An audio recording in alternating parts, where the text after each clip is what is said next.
Merci Madame Evassage. Pour le groupe radical républicain démocrate et progressiste, la parole est à Monsieur Joël Giraud.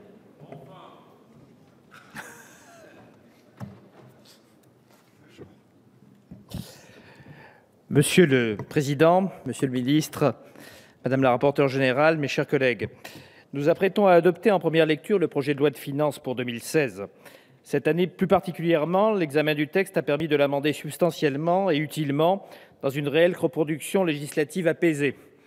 Nous avons procédé au bilan de la première partie le 20 octobre. Pour la seconde, notre groupe se satisfait de l'adoption d'assez nombreux amendements en commission des finances comme en séance publique. Je citerai la création d'une dotation de compensation spécifique à l'extension de l'abattement de 30% de taxes foncières sur les propriétés bâties aux 1500 quartiers prioritaires de la ville, à l'initiative de mon collègue Jacques Krabal. L'exclusion des indemnités journalières attribuées aux travailleurs indépendants au régime réel en cas de maladie en rapport avec une affection de longue durée de l'assiette de l'impôt sur le revenu. La liquidation immédiate des astreintes dès le prononcé de l'injonction par le juge compétent pour le contentieux spécifique du droit au logement, qui permettra un financement stable et pérenne du Fonds national d'accompagnement vers et dans le logement.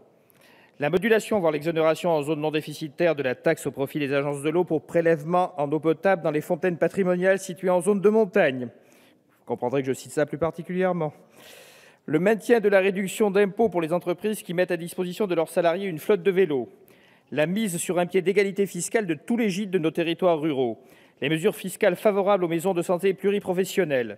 Enfin, la remise d'un rapport par le gouvernement étudiant les possibilités de garantir aux veuves d'anciens combattants un revenu stable.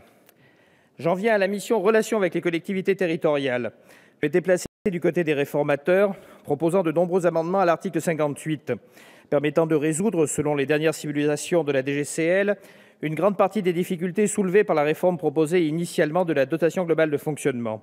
Cette réforme structurelle, notre groupe l'appelle de ses vœux.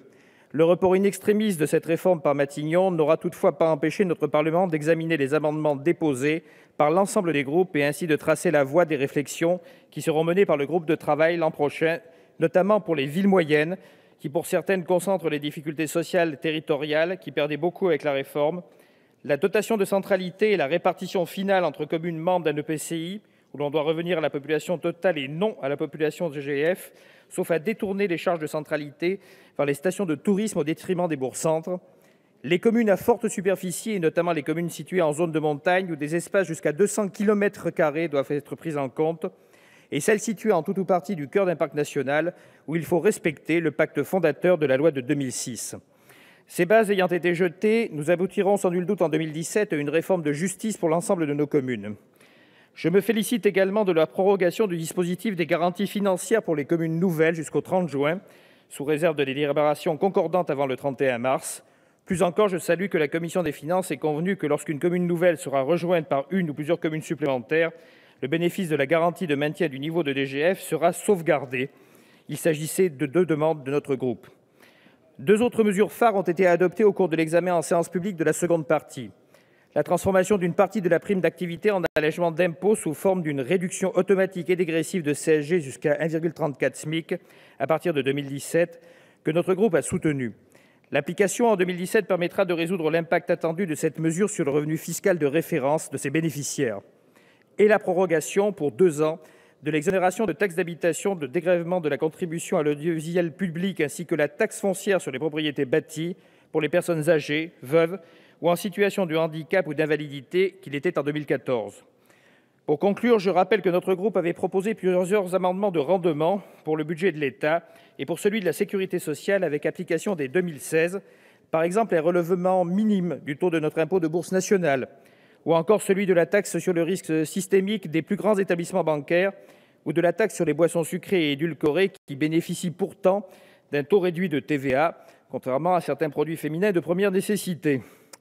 Mais aussi un amendement mettant fin à l'insupportable optimisation fiscale au crédit d'impôt recherche. Devant les mesures annoncées au Congrès hier par le Président de la République, qui remettent en cause l'équilibre budgétaire que nous nous apprêtons à voter, nous sommes prêts à refaire des propositions de financement et nous rappelons la volonté du Parlement que la Commission européenne prenne en compte nos dépenses militaires exceptionnelles au nom de l'Europe, afin de défendre ses objectifs de paix, de sécurité, de respect entre les peuples énoncés dans son traité. Je vous remercie.